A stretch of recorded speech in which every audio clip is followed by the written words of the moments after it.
My name is Matthew Zajac and I'm the Joint Artistic Director of Dogstar Theatre Company. I'm also acting in Factor 9 here at Summerhall in the old lab, 1:55 every day till the 24th. Dogstar Theatre Company is a touring company based in Inverness in the north of Scotland. We tour throughout Scotland with new plays, and we also take our work abroad quite a lot. Earlier this year we opened Factor 9 in Sweden, in the city of Umeå in northern Sweden. It's this year's European Capital of Culture. And Factor 9 then went on to tour to Denmark, Wales and throughout Scotland in March and April this year.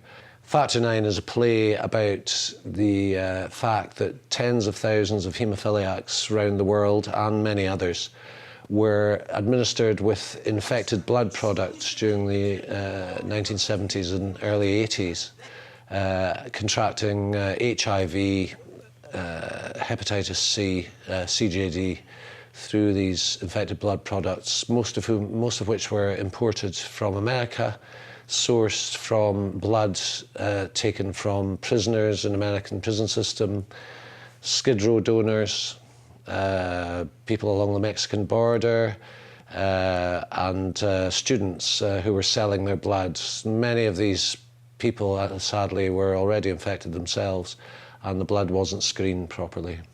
Everybody feared Austin R. Stahl when he was prison physician at Arkansas. The play focuses on two men who are still alive, both victims of this medical disaster, Robert Mackey and Bruce Norval. Bruce is a very active campaigner on behalf of all the victims and their families. I met Bruce at a football match in Inverness about 6 years ago. And I knew a little bit about the whole story, but it's been a very underreported story. This is something that Bruce and the whole haemophilia community in America, in Britain and across the world has been campaigning about for nearly 30 years. I was fascinated with the procedures. The plates were diagrams of bones, organs and all that.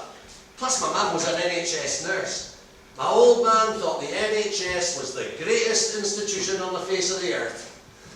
And Bruce told me a lot of the details of his own life and the whole story. The fact that there have been a lot of documents shredded, lots of evidence has gone missing about exactly how these people were infected. And there are some aspects of the story which are really quite sinister. Maybe, but it left them well positioned to buy Cutter Laboratories in California in '74.